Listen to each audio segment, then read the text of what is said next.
งอันต้นน้อยนาปักตุยต้นบักเขียบต้นน้อยๆโอ้ย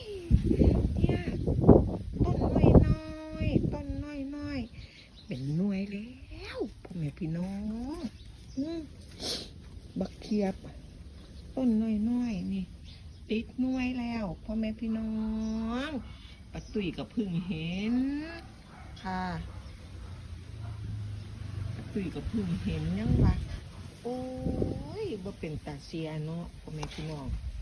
ทุกมื้อนี่อีหยังกะเด็กกินเมื่อบ่ใหญ่มันก็ธรรมดาละแม่แต่คนเก่าผัวตาหน่อยบักเขียบก็ต้องตาหน่อยคือกันล่ะพ่อแม่พี่น้อง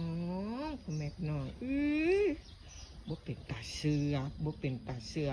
ว่าสิได้กินนี่ได้กิน